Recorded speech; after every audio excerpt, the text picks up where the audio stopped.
Buenas tardes, esta es la sustentación para el trabajo argumentativo sobre la atención a víctimas en un caso de violencia intrafamiliar, que fue el delito que nosotras escogimos. Pues bueno, viéndonos ya en el tema, bueno, primero nos presentamos, estamos Angélica Borges, Diana Ramírez y quien les habla, Giselle Blanco. Entrando ya como al tema del fenómeno de violencia familiar, nos enfocamos en varios autores, pero vamos a solamente hacer el llamado a dos. Uno de estos es Morales en el 2011 y otro muy reconocido que es Soria en el 2010, donde dice que la violencia doméstica infiere en una valoración cualitativa donde conceptualiza a la mujer como un objeto susceptible de ser dañada, ya sea por el hombre o la pareja que tenga en ese momento. Realmente este es un tema muy importante porque no solamente afecta lo que es el individuo como tal, sino también afecta a toda una sociedad, tanto a nivel económico como político, y también se convierte en un problema de salud pública. Eh, Se ve con preocupación en la actualidad, se han agudizado mucho los casos de violencia intrafamiliar, y pues también esto se debe a que en la actualidad han reportado aún más los casos que han sucedido de violencia. También ahondamos e indagamos en los datos epidemiológicos, donde nos arrojan resultados en los que nos dicen que a nivel de la familia, quien agrede es el hombre. ¿Y a quién va dirigido? Va dirigido a la mujer y a los hijos la agresión. Eh, También un punto importante es hablar de que la ausencia de enfermedad no siempre significa que es salud. También lo es el bienestar biológico, psicológico y social. Si alguno de estos llega a hacer falta, quiere decir que está afectando la salud y el bienestar de la persona o el individuo. También vamos a comentar, en el trabajo que hicimos, investigamos sobre un estudio que se hizo en Cuba por el Ministerio de Salud Pública, donde unas estadísticas muy importantes con relación a la violencia y a la edad. Se manifiesta que hay entre los 20 y los 24 años hay una prevalencia en la violencia física. De los 25 a los 59 años se da la violencia psicológica, y de los 60 años en adelante se da lo que es el abandono y la negligencia. Sí.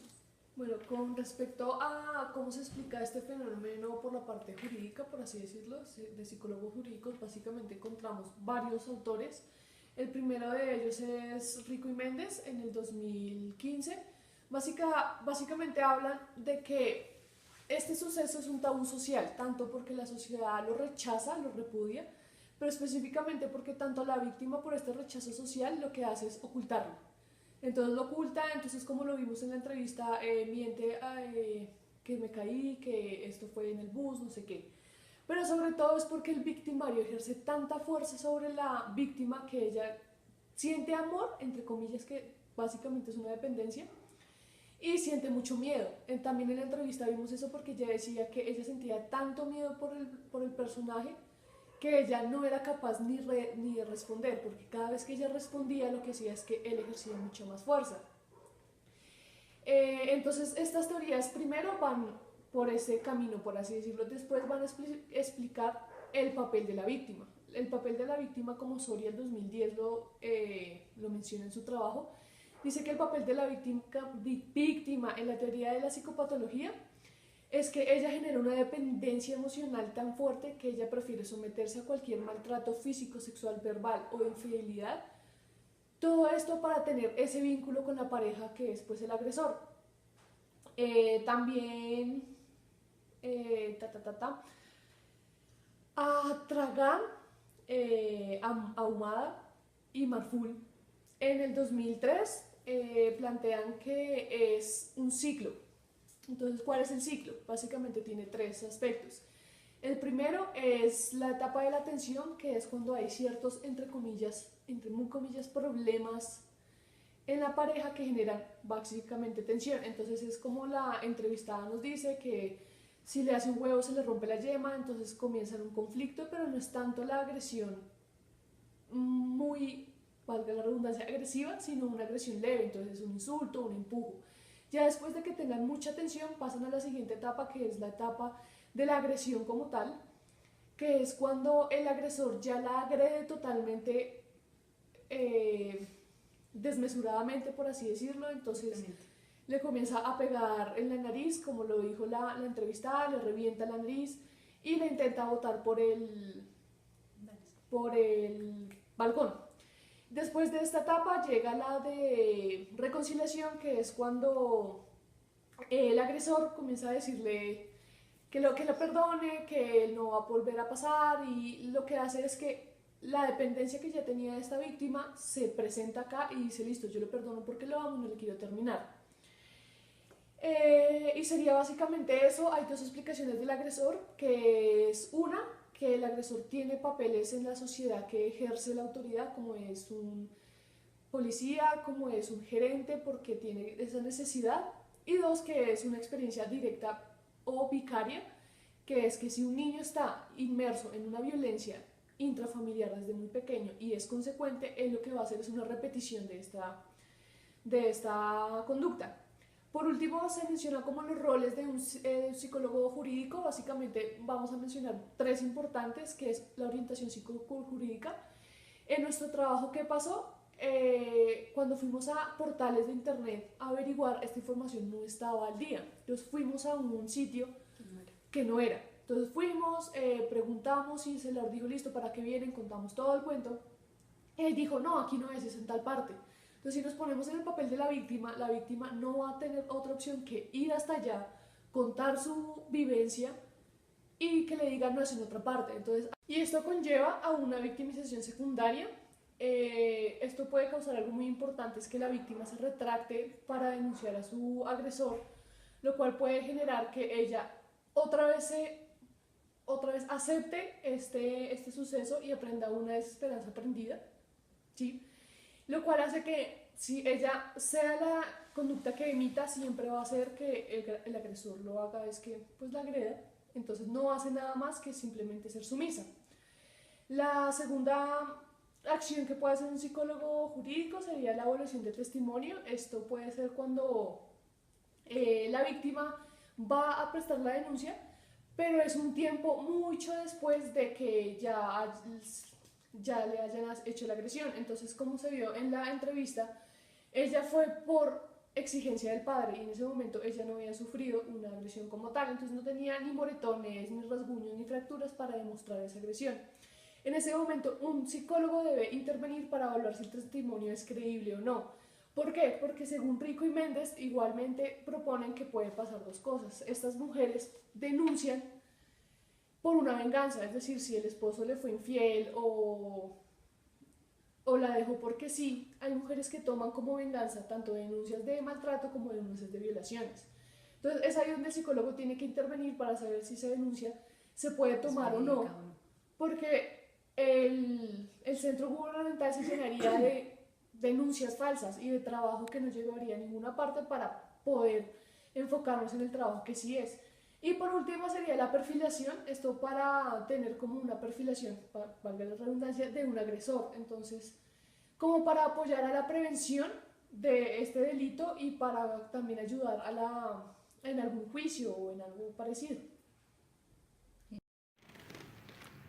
Se realizó la visita al Centro de Atención a Víctimas ubicado en la carrera 13 con 18, víctimas de violencia intrafamiliar. Al llegar allí nos informan que no se puede realizar ningún video, grabación o audio, por lo tanto no tenemos este soporte. La funcionaria nos informa, pues no nos autoriza la publicación de su nombre, por lo tanto no se va a brindar esa información. Con respecto a la normatividad de este centro, se basa en la ley 906 de 2004, en el artículo 11 específicamente habla de los derechos de las víctimas. Con respecto a la ruta de atención desarrollada por el centro, no nos brindaron esta información, es algo pues que no la podía entregar, entonces se realizó una búsqueda de también ruta de atención a víctimas, pero por parte de medicina legal, la cual ya está adjunta. Con respecto a las instituciones que brindan, que están vinculadas con este centro, se encuentra medicina legal, la cual evalúa daños físicos y psicológicos a las víctimas, comisaría de familia, la cual tiene potestad para ordenar captura o una medida preventiva contra el agresor, y CDF, el cual puede, en caso de que los menores también estén implicados en la violencia o pues en el delito de violencia, pues puedan ser retirados, y la integración social. Este se encarga de brindar un hogar de paso a las víctimas. Con respecto a la subárea de la psicología forense, esta funcionaria pues nos informa que no tiene mayor conocimiento, más sin embargo se hizo una investigación y el área principal o la subárea principal es la psicología forense, la cual pues el psicólogo forense está encargado de evaluar el daño a la víctima, el daño psicológico. Con respecto a si existen psicólogos jurídicos en este centro, de hecho sí, hay un grupo de estudiantes y además un psicólogo jurídico, quienes se encargan de revisar el material, pues realizar la entrevista y revisar este material. En caso de detectar daño psicológico, además deben remitir a medicina legal. También si la víctima asiste pues está en estado de crisis, le deben prestar esta atención. Con respecto a las técnicas utilizadas, esta funcionaria pues no tiene mayor información, más sin embargo nos informa que la principal es la entrevista. Se conoce que la entrevista es la base principal para cualquier denuncia. Y con los tipos de población que se manejan allí, evidentemente es para toda la población, adultos, menores, niños, mujeres, que sean víctimas del maltrato intrafamiliar. Las falencias que se encontraron en este centro, una principalmente es que la víctima al llegar allí debe contar tanto a la persona que le entrega el turno como a la persona que la dirige, su problemática. Además debe esperar en una sala de espera y pues cuando ya se acerca a contar más o menos a la tercera persona, las víctimas también pues que se encuentran en la sala de espera además deben escuchar. Y con soporte del área de la psicología, consideramos que el psicólogo jurídico puede establecer, digamos, encontrar dos propósitos. Uno es evaluar cuáles son esas conductas que tiene la víctima que permiten al agresor ejercer violencia. Esto no quiere decir que se esté justificando al agresor, simplemente identificar qué es lo que está pasando, por qué la víctima pues le está ocurriendo esto y cómo se podría modificar, al mismo tiempo que evaluar su contexto, su ambiente, ya que no solamente es propio de la personalidad de la víctima, sino el entorno en el que se encuentra. Con respecto al modelo ideal de atención a la víctima, se propone lo siguiente. Uno es vincular de forma activa y permanente la Policía Nacional, es decir, ante el llamado de la víctima, lo ideal es que la policía haga presencia de manera oportuna. Esto conlleva que el agresor, al conocer que el ejercer violencia puede ser detenido, pues va a evitar este tipo de conductas. Como segunda medida es brindar apoyo y terapia psicológica a la paciente, en este caso la víctima. ¿Por qué? Porque cuando son víctimas de violencia, generalmente tienden a experimentar culpabilidad y miedo. ¿Qué se pretende? Por estrategias de técnicas de reestructuración cognitiva, enseñarle a la paciente a tener pensamientos más adaptativos, es decir, que no se sienta culpable, que no justifique la conducta de su agresor y al mismo tiempo que no sienta miedo de continuar con la denuncia.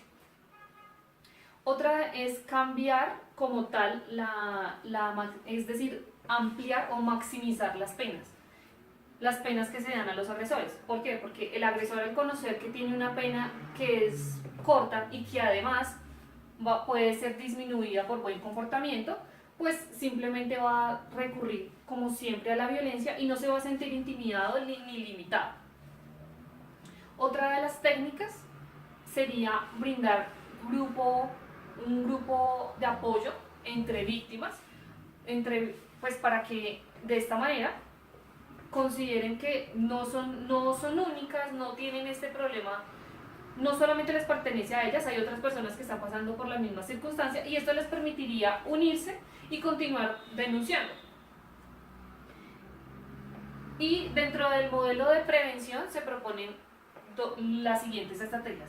Como primera es, ante la primera denuncia hacia un agresor, puede ser que esta denuncia no conlleve a que él enseguida vaya a la cárcel, pero entonces a partir de allí, ya que se ofrezca también al agresor una terapia, la cual le debe enseñar a regular sus emociones, para que de esta manera, cuando tenga un conflicto con su pareja, no recurra a la violencia o a la agresión, al maltrato. Otra, y es muy importante, puede ser la psicoeducación desde los hogares. Es decir, se ha evidenciado que esta problemática es ejercida debido a los constructos de jerarquía que se conoce desde el género. Es decir, que se enseñe a las familias, incluyendo a los menores, que es lo más importante, que y por último, algo que es muy importante, dar a conocer a la población, específicamente mujeres que han sido víctimas, las herramientas que tienen para poder denunciar. Muchas veces se acercan a una comisaría y debido al redireccionamiento que deben pasar estas personas, desisten de poner una denuncia. Ellas deben conocer cuáles son los pasos que deben seguir para poder poner una denuncia, interponer una denuncia. Y lo más importante, que se brinde información sobre sus derechos. Muchas de las mujeres creen que su pareja las agreda es algo que forma parte de la convivencia de pareja. No reconocen que eso como tal, esa violencia que están ejerciendo sobre ellas, es maltrato. Es importante dar a conocer a las mujeres víctimas o que posiblemente puedan ser víctimas, cuándo se convierte ese tipo de conducta en maltrato y en qué momento debe denunciar. Gracias.